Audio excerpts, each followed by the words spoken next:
One thing I love about 62443, which Mhm. is 5701 sort of sits under, is the concept of zones and conduit. The idea that you don't group, you don't group all your tech from a security point of view. You don't group all your tech by railway station. You group Right. it by importance and vulnerability.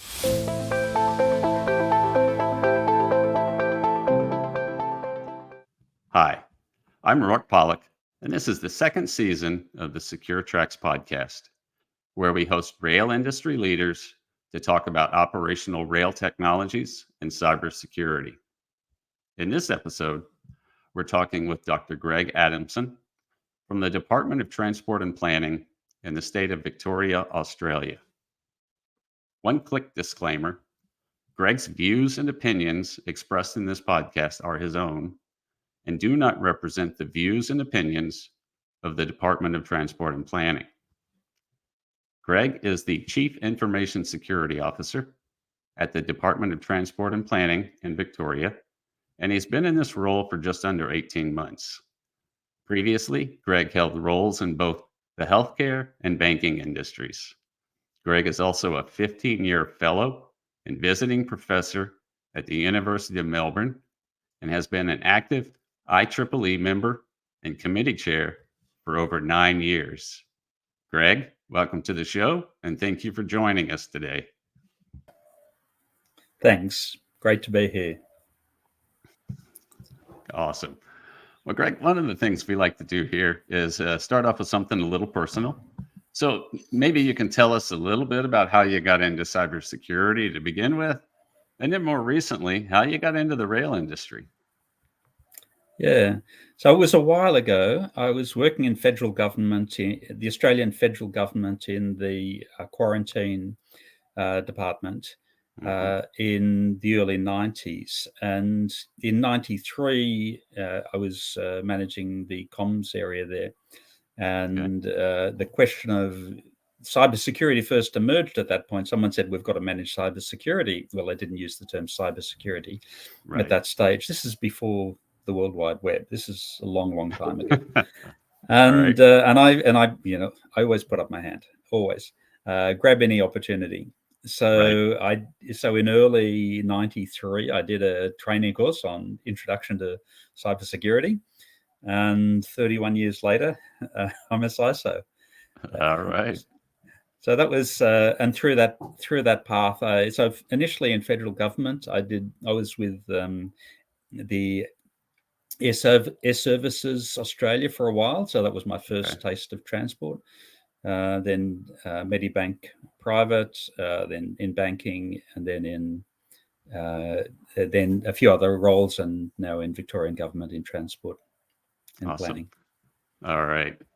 Well, Greg, I know a lot of our listeners are familiar with Australia. They may be a little bit less familiar with Victoria specifically. Maybe you can tell us a bit about the Department of Transport and Planning, and a bit more about your scope, or the scope of your role at the organization.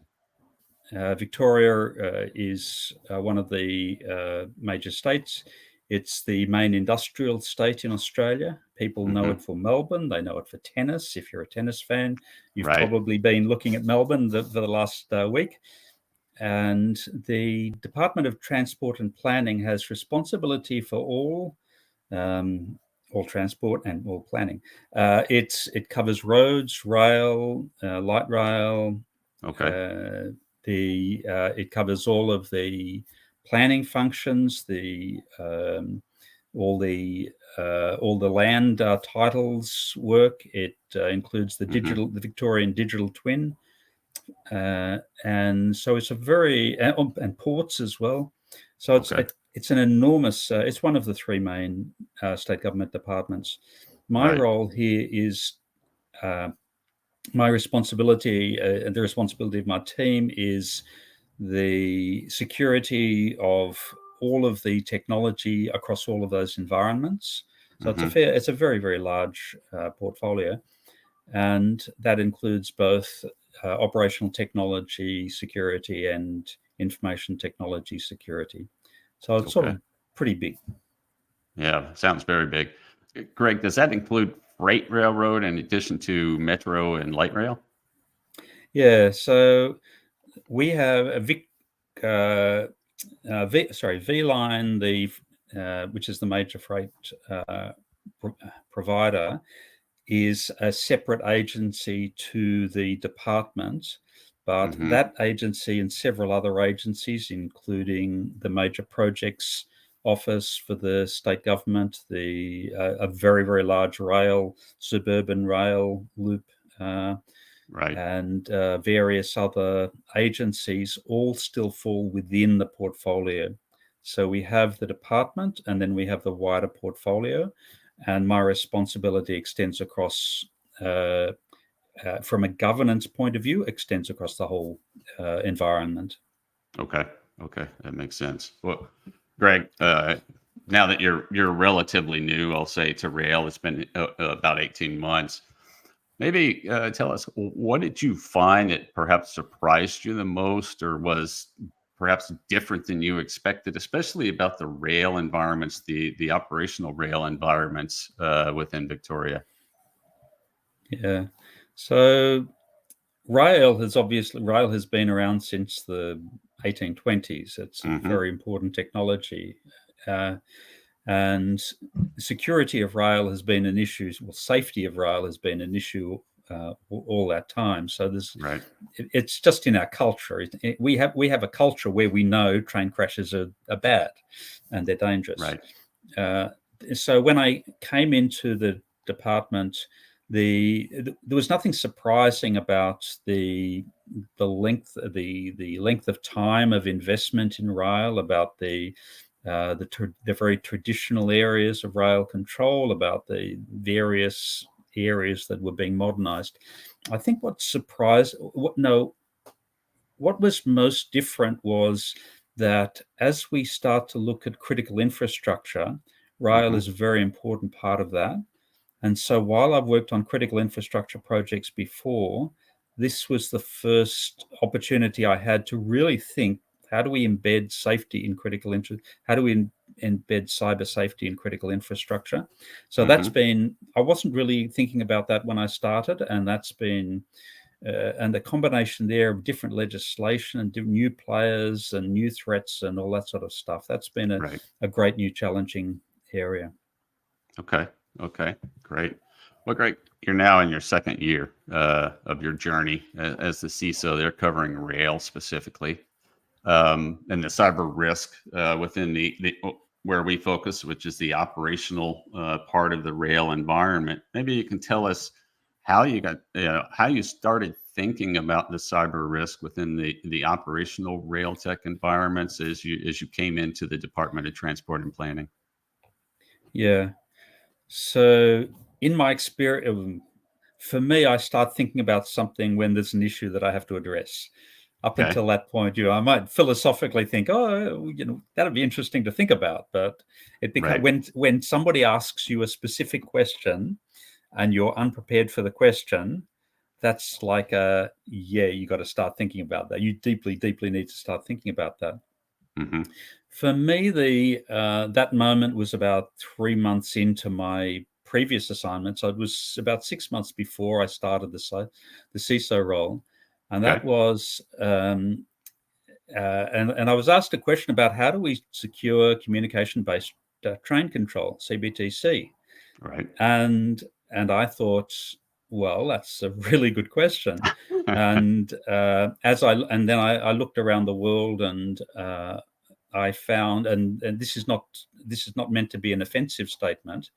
I Right. found that in general, the train standards were not aware of the cyber threats.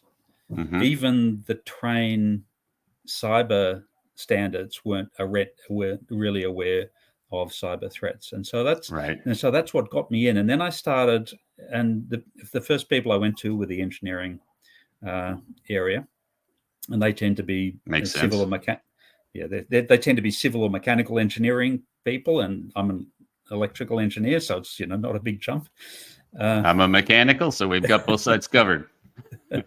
yeah, and then but I found the challenge there was that I wanted to talk to them and they wanted to talk to me, but it was unclear what was the point of the discussion. Okay, we want to keep the train safe, but beyond that, what do we have to change? What do we have to emphasize? What do we have to stop? What do we have to start?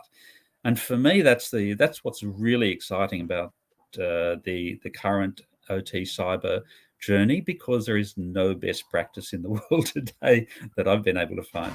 Well, it's even though I guess the OT cybersecurity world's been kind of popularized now, let's say for the last half a dozen or more years, it's still very much early days. I think we can agree. So, where did you start? What were your early priorities? What did you tackle first? As you started digging into it. Yeah. So my main focus, and once again, this is more a cultural thing than this is certainly not a criticism. Right. In my experience over the last couple of years, within rail safety, speed is not the most important issue. The most important thing is getting things right.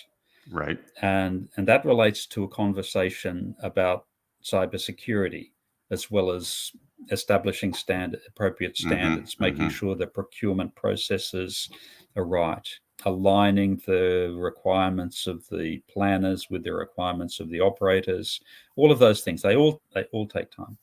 Right. So I kicked off the engineering discussion, but it's taken me over 18 months for that discussion to really come to fruition, to build that, to find the right people, to identify the right pieces. So for the first year in my role, the focus wasn't on addressing OT and rail.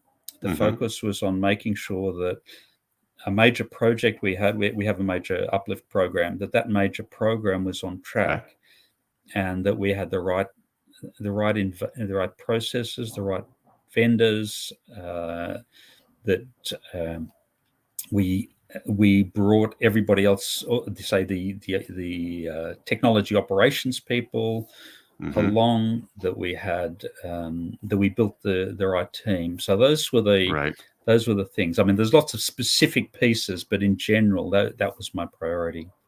Yeah, I think that's been a running theme with a lot of the CISOs on this show, is the issue of just making sure the right people are involved and have a seat at the table as we do a lot of this. Greg, you just mentioned a minute ago about the standards and the frameworks, and you felt like they have a ways to go. And we said it's early days in this industry, certainly. Where do you feel like there are some gaps? And maybe you can give us some examples. Yeah. So Australia is a federation. We have several different states, and when we reach agreement on, like, we don't have a common track width. We never had, and we still don't have. So the question of track gauge is sort of like a metaphor for a federation. Got it.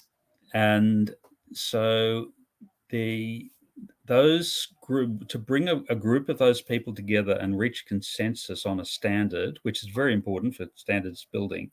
It is very easy for a topic that they're not super aware of. It is very easy to accidentally go back to a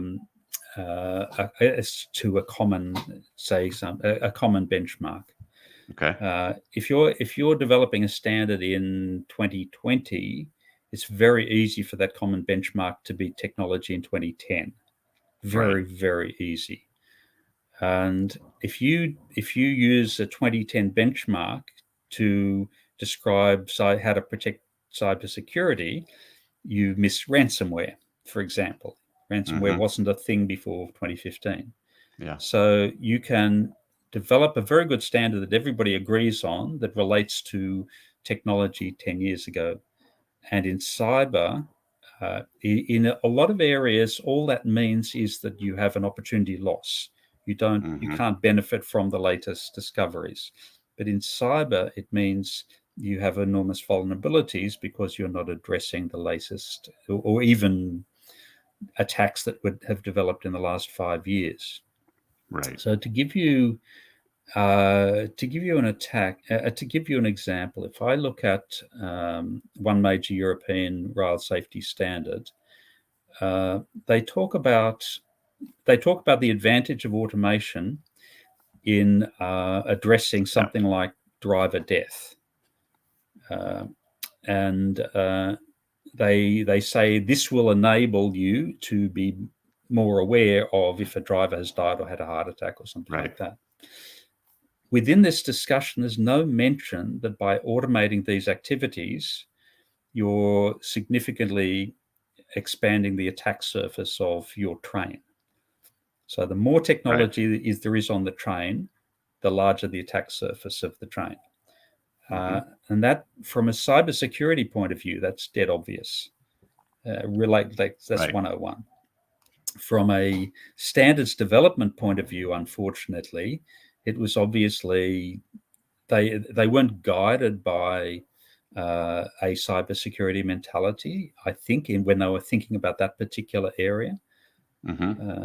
It's not I'm not criticizing rail standards developers. I think standards are extremely important. You see the same problem quite often with public policy and legislation. They don't actually have anybody working on the legislation who has a fundamental understanding of the topic they're trying to address. What do you think? You mentioned one major European standard. I would guess you're talking about 270 or 5701. But in general, of the different standards that govern rail, whether they're government standards or industry standards, what do you think can be done to improve on them? So one thing I love about 62443, which is 5701 sort of sits under, is the concept of zones and conduits. So the idea that you don't group, you don't group all your tech from a security point of view. You don't group all your tech by railway station. You group it by importance and vulnerability. So you have a zone which is highly protected, which would include, which would stop someone hacking the train braking system. Whereas maybe you have something else. You have your advertising network that sticks the advertisements up on the displays, and you don't have that connected anywhere near the train braking system. Understood. And so that concept of zones and conduits for me is key to moving forward in relation to threats that are. Well, to make an obvious statement, where I mentioned ransomware, that's less than 10 years old. The trains that we're currently designing, or the trains that we're putting together the non-functional requirements for today, will be approved in 5 years, built in 10 years, and run for the following 30 years. So the idea that we know that something like ransomware, some basically fundamentally new threat, will emerge every 5 years. I'm not talking about minor ones; they emerge every month, but minor significant ones, but major ones. And so we need to think at a very high level. We need to, in terms of the principles that we follow, we need to use some very high level, very foundational. I'm sorry, mixing my metaphors there. No worries. Concepts that won't be superseded by the next technology advance. Yeah, that makes a lot of good sense. Greg, one of the things we like to do, or at least I like to tease out sometimes, is the mistakes we make are our best teachers. You've got 18 months now under your belt at the Department of Transport and Planning. Any embarrassing moments or lessons that you've had to learn the hard way in your first 18 months? Yeah. So we have a very large and diverse ecosystem of vendors. I can imagine. Because we cover so much territory, like we're an enormous GIS environment. We're an enormous signal environment. We're the largest Right. video environment, CCTV environment in the state, and so on. So we're a big player in a whole lot of places, and we depend heavily on vendors for that.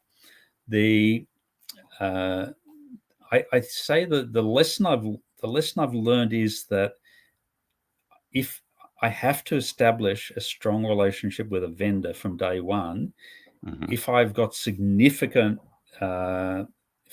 concerns about a vendor from day one, then I have to address them on day one. They're not going to get better as I go along, and so that's and this isn't about any particular vendor. This is just Right.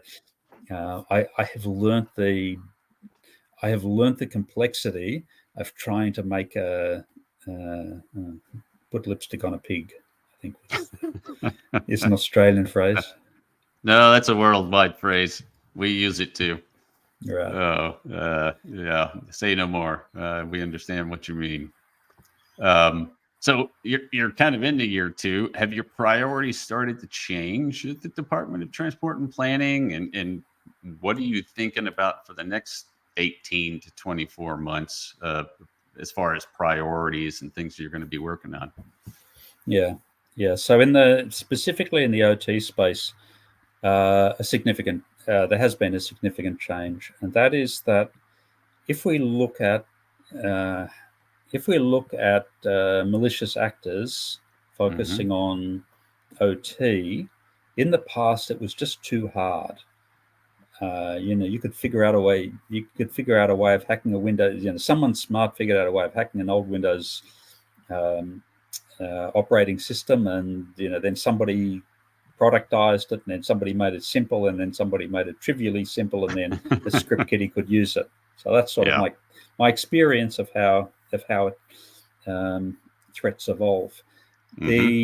One of the benefits of OT was that nobody paid any attention to it. They couldn't understand it. It was too complicated. It wasn't digital, and so on, and that meant that we were sort of.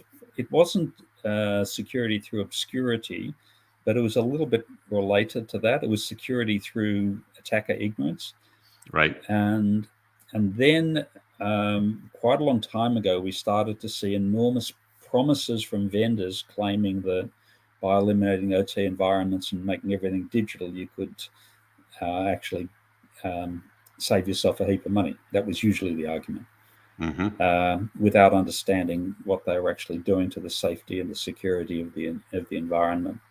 Okay. Then in 2021-22, we saw a fundamental shift. So I think it was early 22. There was a Pwn-to-Own conference where they offered rewards for people, white hat hackers, to identify flaws, fundamental flaws. And I think there were 56 fundamental flaws that they paid out for at that conference. And I thought, 56 flaws, one conference. It was sort of like, for me, it was a light bulb moment. Right. And then I thought, okay, if this is happening in early 22, how long is it going to take for that to turn into script kiddie stuff? And you've got to go through the steps that I talked about. Firstly, there'll be an APT who has the unlimited resources to exploit things, and then you'll get the attack as a service people who take what the APTs have done and produce and offer it as a service, and then you'll get the people who productize it and sell it as a kit. And then you'll get the people who take that kit and dumb it down for naive, very, very, very ignorant attackers, and then it'll be with the script kiddies. I haven't looked at that. I haven't done a study of this. I want to do a study at some stage. But in my experience, that's like a 2 to 3 year journey from vulnerability to trivial attack.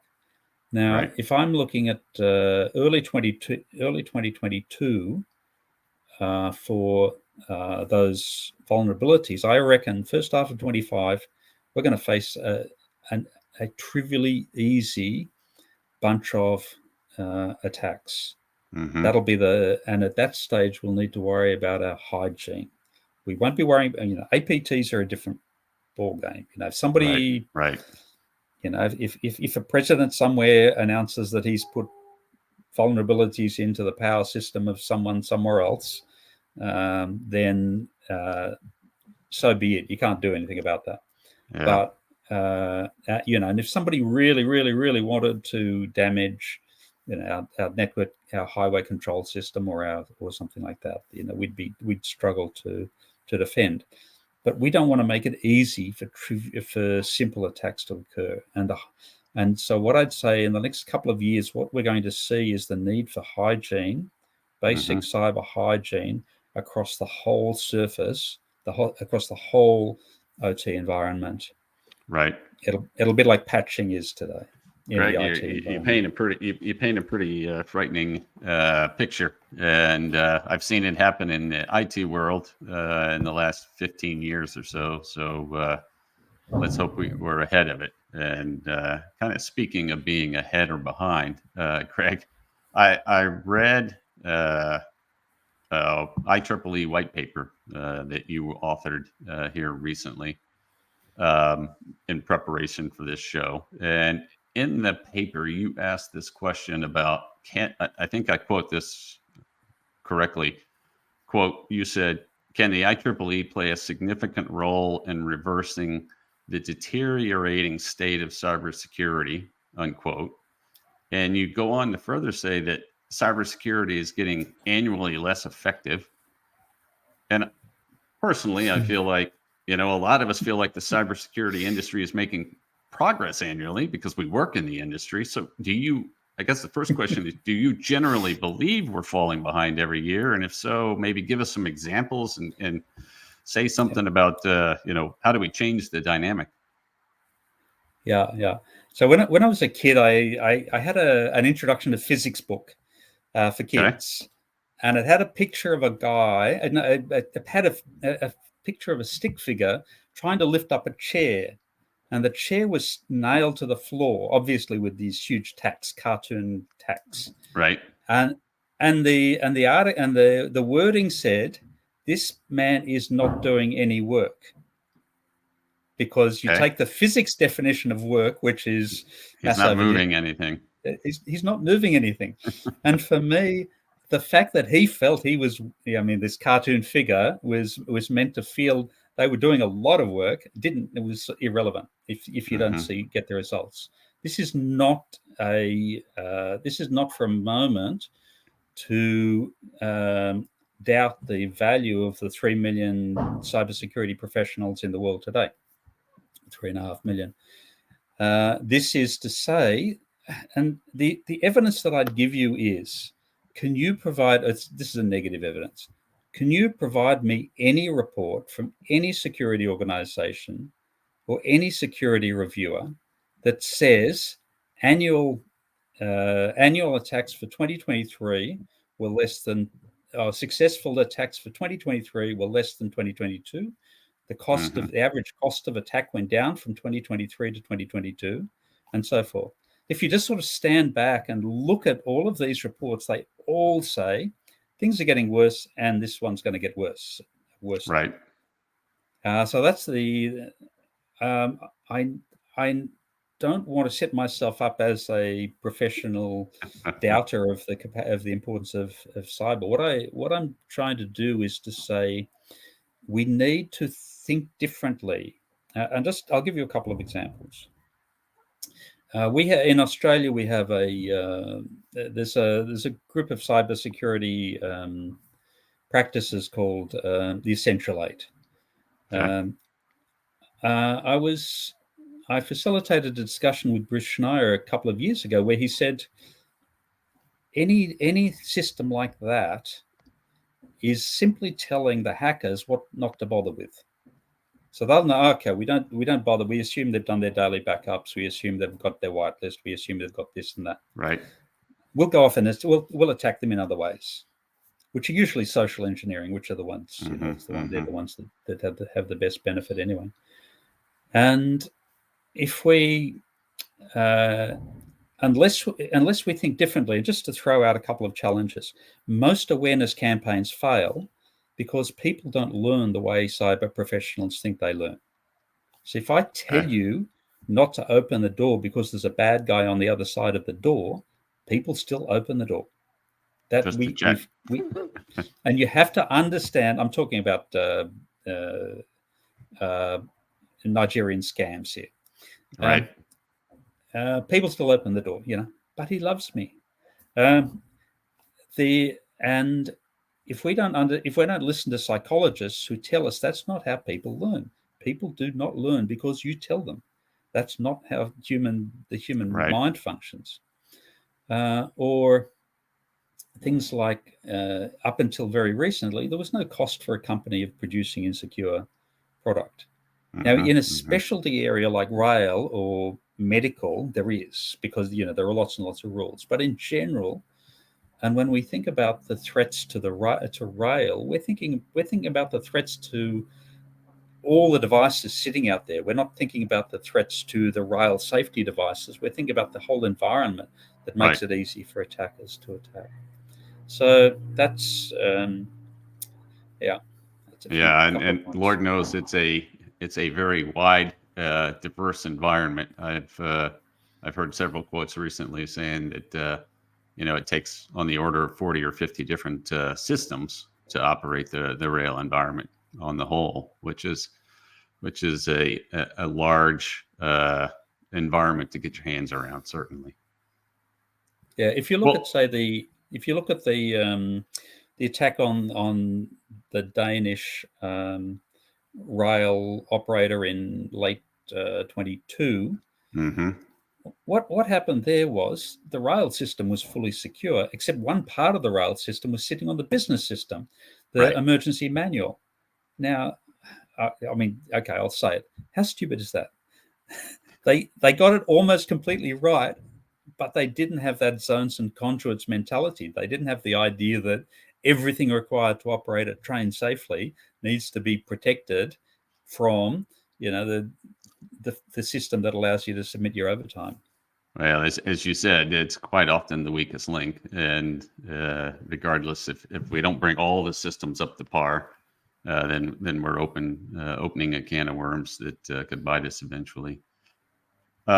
Greg, let's get back to kind of specifically addressing the operational rail tech. I heard you mention previously, and this is a problem I don't know that all the rail CISOs have, but you mentioned that you had tripled the size of your cybersecurity team at the Department of Transport and Planning in the last 18 months. Is that right? We needed the people, and the organization is on board with. I'll give you an example. In Australia, we have a rail safety standard called AS777, and this, while it's a little bit long in the tooth, but it's sort of nice. It's sort of lots of nice helpful points. They have a set of principles, and their number one principle is if it's not secure, it's not safe. Right now, the Department of Transport and Planning has a history going back a long time about the importance of rail safety and road safety and other transport safety. So we've been very fortunate that as each of the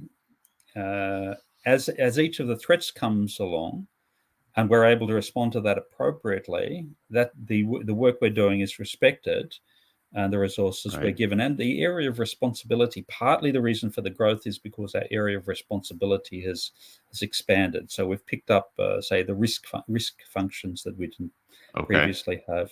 But at the end of the day, yes, people understand you cannot undertake protection without people. Right. Well, it's great to hear, quite frankly. In other places, you hear how people are having a difficult time bringing people on. So it sounds like some of it's just adding capacity, and some of it you're bringing on new functions and new roles and widening the area of responsibility overall. Yeah. So one area we're very focused on is the responsibility across our portfolio. So the way it's struck in Victoria, the way it's structured is that we will have a whole lot of different, say, the freight network. We'll have a whole lot of different organizations which may or may not be part of the department, but if something goes wrong, it will the buck will stop with either the secretary of the department or with the minister, the state minister responsible for the particular area. Okay. And so while we could say, well, they're not part of us, we don't need to worry about them. The truth is, if we worry about them, that helps us do our job much better. And so that idea, and the other side to that is, when I approach that, I don't say, give me resources and I'll do a new job. I say, I'll start to do a new job, and if you see that this is working, then it's appropriate that you give me more resources for it. Yeah. So that's important. Certainly a better approach. Prove yourself, and then the team, and then get more resources for it. So I know some of the folks have had a hard time either recruiting, training, maintaining their existing staff of experts. Maybe you've got some tricks of the trade. Have you gone about recruiting expertise, developing your expertise, especially getting people that are knowledgeable both on the cybersecurity side and have enough understanding of the operational rail tech environment to be effective? What's your trick there? Yeah. So what we've been able to do there, fortunately, is find great underappreciated people. I'd say that's the single most important thing is you've got to find people who are great and underappreciated. Okay. Because we're a government organization, so we don't pay top dollar. We can't compete with a vendor. We can't compete with a large corporate. But we can provide a way more interesting job than a large corporate, because I tell you, rail cyber today that's pretty exciting. If anyone who's into cyber, rail cyber is pretty exciting. There's a lot going on, and that's why we like this podcast. Yeah. And so that means, the people that I'm recruiting, they may be, say, from a criminology background. And you sort of think of that and you think, oh, okay, hackers are criminals, and maybe that helps. But the truth is, people from a criminology background have a really good understanding, a really good appreciation of what makes things go wrong in a criminal sense. And they've just got a terrific mindset, but their pay scales are way lower than cyber pay scales. So I can offer someone a significant promotion and still afford it within a public service salary if I find these right people. Then you have to build it, and you can sort of tell here I'm not building a team of stars. So the problem of outstanding stars who want to be the ones who discover the solve the problem and make everyone look bad. We don't. That's not a problem we have. So it's very cooperative. Another thing, we have a very important. We have a major, not very important. We have a very large cyber conference here in Victoria every year. It's about 5,500 people, which by Australian standards is very big. And last year, I just bought 20 tickets and took the whole team along. And that was, and people really appreciated that. People were saying, I've never been to a conference before. I haven't received any training for 5 years. Those sort of things. And that's you can awesome. do stuff like that makes people happy, makes people think, helps them, better than sending off 20 people to a paintball competition. Okay. I guess I will agree with that one. I like that idea. All right. That may be the quote of the day, by the way. So Greg, beyond staffing, I know there's a lot of things you deal with. One of them is obviously peering into the future. What do you expect rail operators are going to do to kind of continue to up their cybersecurity game going forward? And kind of what's next for you, and how do you think about improving your game as you go forward into the future? Yeah. So what I'm looking closely at the moment, I've been looking at this for a while, but it's starting to get to the pointy end, and that is the intersection between digital and OT technologies. Okay. And for me, when I think about, people talk about, I think dismissively, I already mentioned this, dismissively they talk about security through obscurity, when what they're actually talking about is the separation of environments. Mm-hmm. And what I think we've seen over the last 30 years is we've gone from an approach of separation Right. to an approach of segregation. So you have connections, say the Purdue model. You have Mm-hmm. connections, but they're tightly policed, and there's a very small number of connections, Right. and things are pretty isolated. But you still, your control system, you can still monitor your control system from a central location or something like that. Mm-hmm. And then they've gone. So you've got separation, then segregation, and then they go to segmentation. Mm-hmm. And with segmentation, I don't know, a software-defined WAN or whatever it is, you stick everything in the same environment, and you use rules to keep them separated. Right. And by the time you get to that stage, you're really only one rule failure away from losing that separation altogether and threatening your OT environment. Mm-hmm. So, and that, what I've just said, I've used those terms, which is a little bit different, but the idea's been around for a while. But what the thing I think is going to come next is we have to have a way to think about what should stay separate, what should stay separate, regardless of how we describe it. We've got to Right. say, you've got to keep these things separate, and we've got to think of it as separate. And if they're physically connected on the same wire or through the same router or something like that, we've got to think, okay, we need like 5 controls to make sure, we need security and depth on Right. anything like that. And that methodology to think about what should be separated and what doesn't need to be separated, I don't see that Mm-hmm. yet. And Yeah. I think that's something that, in a few years' time, Gartner will invent Yeah. it or something like that. I like the analogy. We talk about understanding your assets, which assets are most critical, kind of defining them as your crown jewels, if you will, as an analogy, and working from there out, right? Making sure that you're isolating those crown jewels effectively. Um, but yeah, completely understand and agree with that direction. So lastly, if you think into the future about the threat landscape, I'm sure that's a big part of your job, and understanding and being able to articulate as the CISO where you think the threat landscape's going. What's your biggest concern, and what do you worry about the most that might threaten rail operations? Okay.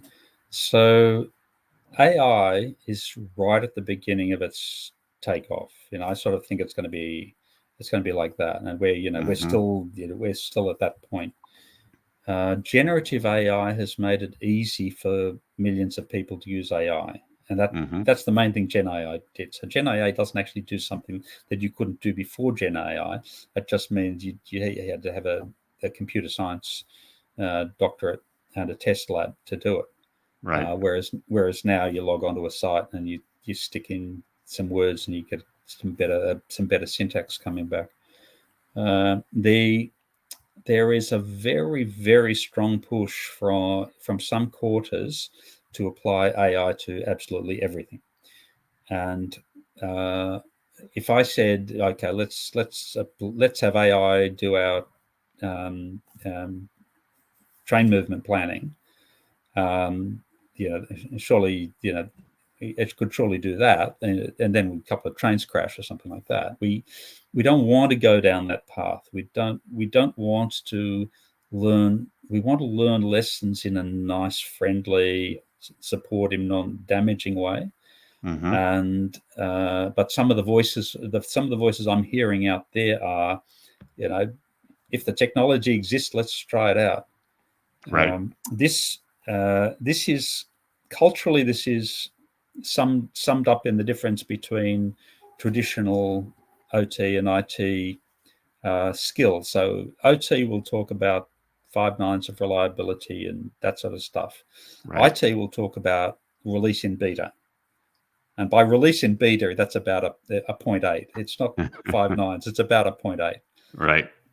So we need to make sure that as we address the demands, the financial demands, the financial pressures, we push back against the financial pressures that would cause us to lose the skills of rail engineering that have been developed through experiences over more than 100 years. Mm-hmm. We need to keep those, and they're partly mechanical, largely mechanical, partly electrical, partly civil.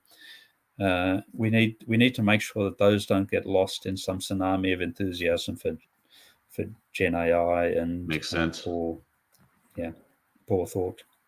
Yeah. Yeah. Okay. Well, that's a different take on the threats to the environment.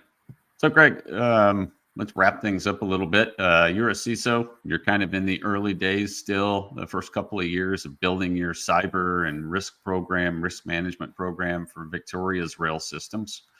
What bit of advice would you want to leave with other rail operator CISOs that are perhaps pursuing a similar journey? Yeah, so I'd say be aware of the realistic threat landscape. So you've got to follow that. That changes every month. Mm-hmm. Be aware of the threat landscape, but address the threats that are realistic to you. Don't get caught up in someone spinning a fancy story about an APT attacking you. Because if you do that, you don't have enough. You're not a Department of Defense. You don't have enough funds to protect yourself from an APT. So focus on protecting yourself from the far more likely, far simpler attacks. And a lot of that is about hygiene. Having Mm-hmm. said that, as I say, the threat landscape is changing. So Right. what was hygiene 6 months ago is no longer adequate hygiene today. So that's where I'd leave it. Awesome. I love it. All right. Well, Greg, lastly, if somebody wanted to reach out, have a conversation, talk about some of today's show or some of your thoughts on things, what's the easiest way to get a hold of you? Yeah, so I've got my personal email on LinkedIn. If you go to my LinkedIn profile, Okay. I've got my phone number there as well. All Although right. it's sort of hard to get me on the phone because all the phone calls are from vendors. Uh, so, Yep. yeah, that email is best if you and if you want to have a discussion, sort of rail organisation to rail organisation, I'll give you my work email through my personal email. Awesome. All right. So LinkedIn is kind of the best place to start. All right. Well, Greg, thank you so much for joining us today. It's been a pleasure having you on the show and talking to you on the Secure Tracks podcast. And we'd welcome you back anytime, quite frankly. Thanks, Rourke. Really great to be here. And this is like I say, this is a really exciting time to be doing this work. Yeah, I agree. It's a fun industry to be in. Quite frankly, I've been in it. I've been in cyber for a long time, but in OT for a while, but in rail about the same amount of time you have. So, and for our Secure Tracks audience, thank you for listening today. That's the end of our show. Until next time, keep those tracks secure.